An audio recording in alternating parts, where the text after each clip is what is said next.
Bon, et bien, c'est le nouveau projet, un FF30. Donc là-dedans, c'est un moteur en pièces détachées que ça doit faire 2 ans et demi qu'il est en pièces et il a pas toujours été là-dedans. Parce qu'avant, c'était par terre et il y avait la flotte qui coulait dedans et tout là. Impec. Alors, ce tracteur, je l'ai acheté il y a presque 3 ans maintenant. Je cherchais des tracteurs, je voulais des tracteurs à refaire. À un moment donné, je suis tombé sur un voisin qui en avait deux à vendre. Je lui ai pris les deux. L'un des deux, c'était le FF30, un autre, c'était un DB 850. Je l'ai acheté 100 €. Un FF30, qu'est-ce que c'est? C'est un Ferguson d'une trentaine de chevaux et qui a été produit en France notamment. C'est un tracteur qui a été fait dans les années 50, exactement de 55 à 58, environ 30 000 exemplaires, hein. Je crois qu'on est dans les 27 000 à peu près. C'est un moteur Hotchkiss un Hotchkiss 20C qui fait 2 litres 1. C'est pas très gros, hein. Ça pourrait presque être une bagnole. C'est un tracteur relativement léger, ça pèse qu'une tonne 2. À côté, tu vois par exemple, le David Brown, lui, il fait 1 tonne 5, 1 tonne 7, en fonction de comment il est monté. Dans le passé, qu'est-ce que j'ai fait? En gros, qu'est-ce qui s'est passé? Comment j'en suis arrivé là? Surtout avec un moteur dans une palette. Et bien ce qui s'est passé, c'est que quand je l'ai reçu, quand il me l'a amené, le voisin. Et du coup, j'ai voulu le faire démarrer, comme d'hab. Je prends les tracteurs, je les essaye avant même de faire quoi que ce soit. Et il se trouve que lui, il a pas voulu marcher, le moteur il était bloqué. Donc moi, pas patient que je suis, je me dis, allez, on dépiote, on va bien voir. Donc je déculasse le moteur. Et là, tu sais, je vois que les cylindres, tout est rouillé. Je commence à essayer de faire tourner. Oh, ça tourne. T'as la chemise, elle se déboîte toute seule. Donc je me rends compte qu'il n'y en a qu'un seul qui est niqué. Et après, avec des techniques très douteuses, autrement dit, j'ai tapé dessus comme un enculé. Avec même le tracteur, j'y suis allé avec des cales de bois. T'as le piston, j'ai foutu des cales dessus, j'ai tapé comme un enculé, ça a pas marché. J'ai chauffé et c'est là où j'ai cassé la chemise. Donc t'as une collerette, je te montrerai plus tard dans le projet. La collerette a pété. Et donc après, pas le choix de tout démonter, foutu pour foutu. Voilà, la chemise je l'ai pété. J'ai fini de la massacrer, le piston pareil. J'ai tout dépioté et j'ai stocké tout ça. Une fois que tout était en pièces, j'ai mis tout ça à l'arrache par terre. J'avais recouvert de draps. Et donc c'était la merde. Plus tard, mais pas, allez, 2 ans plus tard, je me suis dit, ça serait pas mal de le stocker proprement. Donc j'avais tout rangé, j'ai tout remis, repéré comme il faut les pièces parce que je me souvenais plus. Et j'ai tout remis comme il faut dans une palette avec des espèces de ridelles autour, comme tu vois. Le projet, qu'est-ce que je vais faire?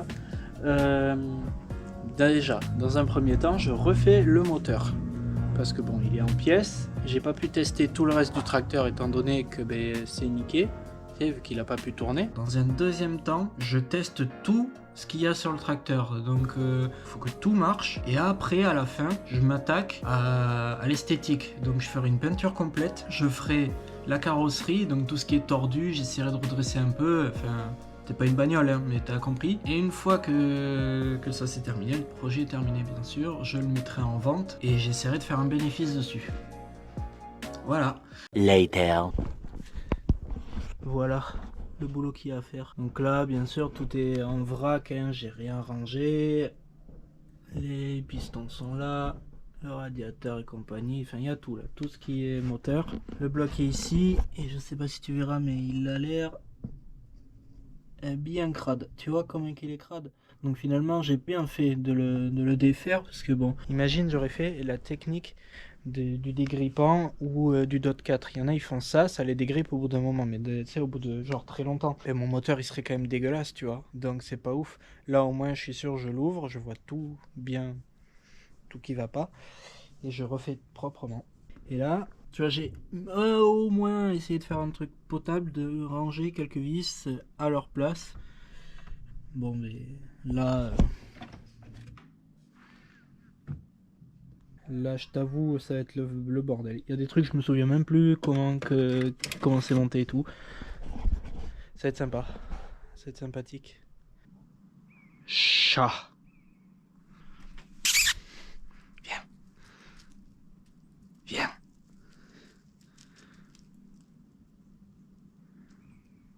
Il m'a snobé le bâtard. Voilà le bloc qui est vraiment dégueulasse. Hein. Là tu vois, regarde le plan de joint dégueulasse. Dedans les cylindres, tout dégueu. Ici, regarde ça comment c'est crade. Tu as toute cette merde, ça c'est l'huile évaporée, tout ça qui s'est collé. Il y a même des bouts qui sont restés coincés là sur les poussoirs. Ça me les a limite rayés quand j'ai voulu les sortir. Voilà, tout ça c'est dégueu. La particularité du moteur, c'est que tu vois, il n'a pas de palier. Chaque palier, c'est dans des gros trucs comme ça, là, des cercles. Et après, t'as ces ronds là qui sont calés avec des pions de sang, avec une grosse vis de centrage ici. Là, c'est quoi? C'est la distrie qui me cale tout. Et de ce côté, c'est le volant moteur. Pareil, des systèmes qui te coincent tout et les coussinets sont à l'intérieur là. C'est des demi-cercles qui se séparent en deux. Et puis voilà. C'est moteur anglais, hein, faut pas chercher. Et je vais faire ma petite liste au Père Noël de tous les joints, les conneries à remonter. Le piston pété, chemise. Et d'ailleurs, je sais pas, est-ce que j'en prends une seule chemise, un seul piston, puis je remonte tout comme ça? Moi j'aurais envie de faire ça. Le problème, c'est que le piston d'origine n'est pas pareil que le piston que je vais acheter. Et ça m'emmerde. À voir s'il fera le même poids. Si c'est à peu près équilibré, genre si c'est à 1 gramme près, c'est un tracteur, on s'en branle. Et voilà les pièces qui sont flinguées. Je l'ai tout massacré, il est tordu, dedans il y a des traces, parce que j'ai foutu des fers pour taper dessus et tout. La chemise qui a cassé, ça c'est l'épaulement qui a cassé net tout le long. Parce que j'ai chauffé, donc en tapant ça casse. Ça faut le changer. Et du coup, ce que je veux savoir, tu vois, c'est que là, tu as les pistons tous. Ils ont 4 segments, alors que les nouveaux, c'est les mêmes, sauf qu'ils ont les 4 en haut et encore un racleur en bas. Et du coup, je sais pas si ça va me si le piston est plus lourd ou plus léger. J'ai quand même envie de tenter un seul, tu vois, parce qu'en vrai, ça déséquilibre pas trop. Mais après, en vrai, ça me fait chier parce que si, admettons, j'en achète un, ça va marcher, ça c'est sûr. Mais que les autres, ils sont flingués ou quoi... tu vois, il va falloir que j'en rachète, donc au pire c'est pas grave, mais du coup je dois redémonter le moteur. En plus, pour changer les pistons là-dessus, t'es obligé de tout virer, c'est une galère. Du coup, I don't know, parce que les kits, un kit ça vaut plus de 300 balles, un kit. Est-ce que franchement, je sais pas si cher que ça, tant qu'à faire, parce que là, eux aussi, hein, ils ont pris tarif, tu vois, là, même la bielle, elle est rouillée, ici c'est tout calaminé de partout, mais ils ont pas une sale gueule, alors bon, moi je me dis ça peut le faire, et puis je préfère payer qu'un seul truc, tu vois, ça me ferait chier de tout racheter. Donc on va voir. Je vais y réfléchir. Je fais ma liste au Père Noël. Je te reprends plus tard. Demain, je vais commencer à nettoyer le bloc. À demain. Bon, là c'est le nettoyage du bloc. Après je le montrerai sur le banc moteur. Je vais faire là nettoyer le plan de joint. Et pour ça j'ai fabriqué des cales. J'ai mis... Tu vois, j'ai chopé des tasseaux relativement droits. J'ai mis du papier à poncer dessus. Et ce que je vais faire, c'est le mettre comme ça, avec du dégrippant, de l'huile, peu importe, un truc de gras pour virer la merde dans le papier. Je vais faire des petits tours comme ça pour nettoyer. Tu verras, ça va marcher. Et pour tous ceux qui me diront que c'est un truc douteux, j'ai pas envie de me faire chier, donc voilà. Allez, c'est parti.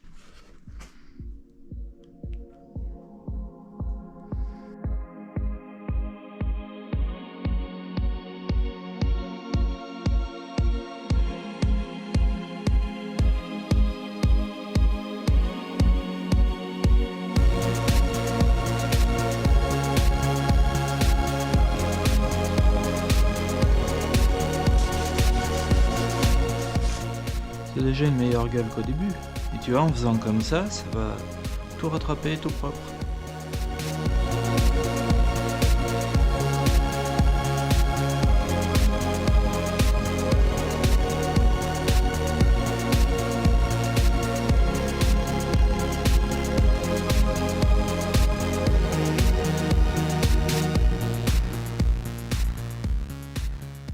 A few moments later. Là, c'est tout propre. Voilà. Tu vois un peu les rayures, mais ça c'est les rayures d'usinage, donc eh ben, tu peux pas foutre le papier à poncer dedans. Tu fais tu fais 3 ou 4 passes, t'insistes pas trop, tu peux quand même appuyer, hein, tu vas pas tout niquer, t'inquiète pas. Et puis regarde, après ton rendu, c'est comme si c'était usiné neuf, à l'exception de toutes les traces de merde, mais ça c'est... Et tous les points où il n'y a plus les traces d'usinage, c'est que c'était beaucoup trop haut, c'était pas plat comme il faut. Dès que tu remets tes vis de culasse et que tu serres fort, t'as toujours les petits ronds là qui ont tendance à se lever. Et du coup, ça te nique un peu ta planéité. Alors que de faire comme ça avec une cale qui prend tout le plan, tu rabotes un peu les endroits où ça s'est soulevé et tu gardes quand même une planéité correcte. C'est bon, c'est pas des blocs non plus de compétition, donc ça fera l'affaire. Je vais nettoyer la face, tu vas me voir utiliser des trucs douteux ici. Et c'est tout ce que j'ai à te dire. D'accord, Jean-Pierre ?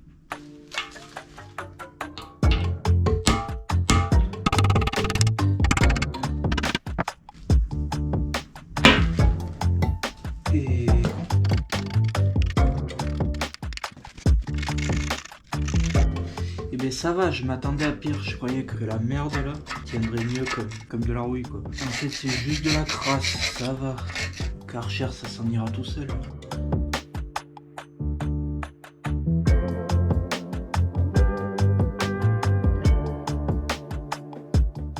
J'ai trouvé l'outil qui va bien.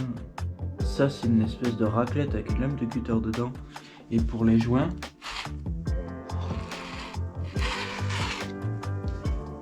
quel bonheur! Franchement, je recommande à tout le monde ce truc-là. Je m'en branle de la marque. Mais genre, tu vois, plutôt que de te faire chier avec ta lame de cutter à la main, ben là, elle la tient. Tu vois, c'est une lame de cutter que tu mets, mais des petites lames de merde. Et ça se barre tout seul, c'est génial.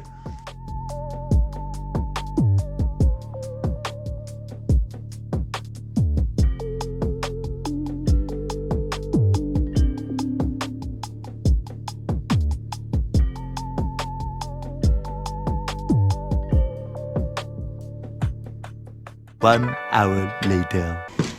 Bon, comme tu peux voir, j'ai fait une panoplie de produits pour essayer de nettoyer le bloc. Tous, en vrai, ils marchent à peu près bien, mais le problème, c'est que bon, la flotte, ça marche pas de ouf, c'est pas terrible. Et je pense qu'il faudrait qu'elle soit chaude, mais le temps que je m'en serve, elle refroidit, c'est chiant. C'est chiant, en plus l'eau va me faire rouiller, alors que le gasoil, lui, j'en ai en abondance du vieux, donc de toute façon que tu peux pas utiliser dans les engins. Les 2 petites bouteilles, c'est trop rare. Ça j'en ai pas beaucoup, et ça nettoie pas assez. Ça nettoie que dalle, et ça non plus, parce que ça s'évapore trop vite. Alors que lui, le gasoil, il s'évapore pas. Ça a le temps de s'imprégner dans la graisse parce que c'est de la graisse qui a très longtemps qu'elle est là-dessus. Donc le gasoil, ce sera mon favori pour toutes mes pièces finalement. Tu vois, j'ai des bidons comme ça, j'en ai 3 ou 4. Ça, je te reprends, tu vois, je vais te montrer un peu ce que j'ai fait. Bon, on est le soir parce que j'ai fait autre chose. J'étais occupé à faire du bois. Et là, je viens de terminer déjà une seule face. Voilà.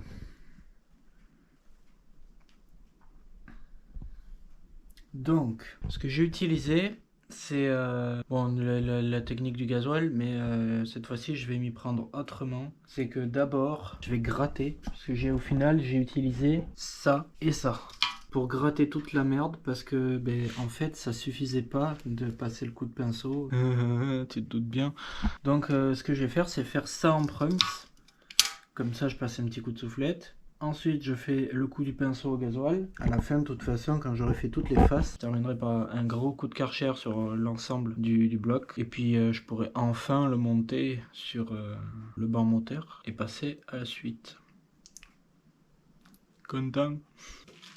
Ah si, j'ai oublié de te dire quelque chose. Le trou là-dedans, je pensais que c'était méga collé et tout. Et en fait, ça c'est parti tout seul quoi. Dès que j'ai humidifié avec le gasoil, ça s'est mis en bouillie là, ce qui avait séché. Et j'ai pu le nettoyer assez facilement. Tu vois, je m'attendais à vraiment qu'il soit pourri le moteur. Et en fait non, c'est bon.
Je m'arrête 2 minutes pour te montrer ce que j'ai fait parce que je suis sûr il y en a qui vont grincer des dents quand ils vont voir ce que j'ai fait au cylindre. Alors du coup, je te montre ce que ça donne. Tu vois, là. Donc toutes les petites taches, c'est de la rouille qui est incrustée. Alors tu me croiras si tu veux, hein, mais à mon avis, ça, je pourrais pas faire plus pour le nettoyer et ça craint rien.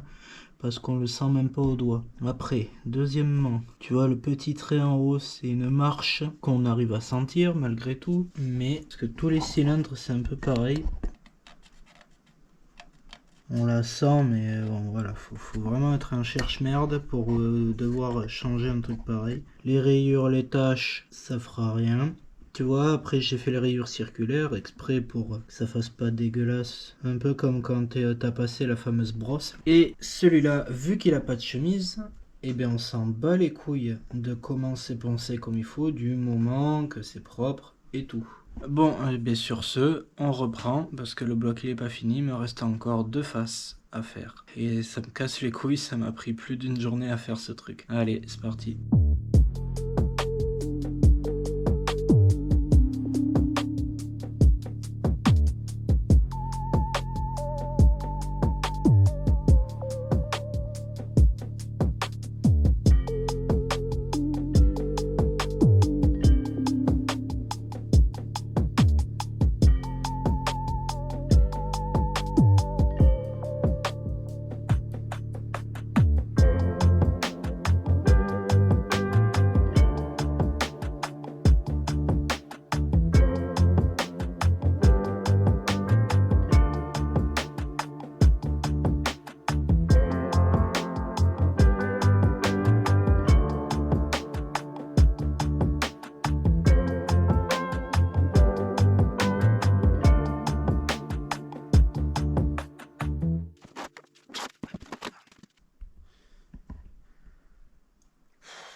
Eh bien j'ai enfin terminé de nettoyer le bloc. Et encore il me reste le Karcher à passer parce que bon il est plein de gasoil en gros. Voilà en gros ce que ça donne. Bon, tu vois pas. J'espère qu'on verra la différence, mais on le verra mieux demain matin. Là. J'ai mis toute la journée à faire ce putain de bloc. C'est très passionnant. The next morning.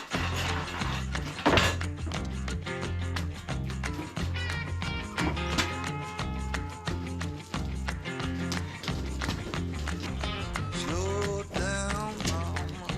Why you talk so mean? Good Lord, Nashville, it ain't what it seems. Got nice clothes, late night shows, boogie down at the bar, fiddle tunes and homemade booze, but it always goes too far. Shooting pool, crack a jack, take off now and don't look back, but hey, don't you wanna play?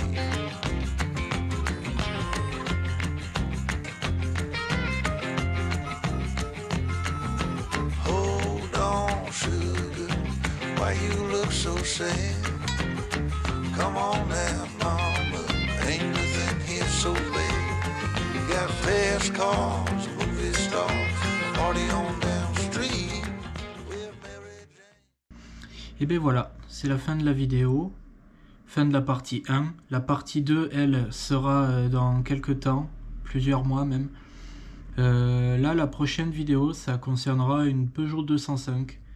Avec... on fait bien les cons avec, tu verras. Voilà. Moi, je te dis à la prochaine.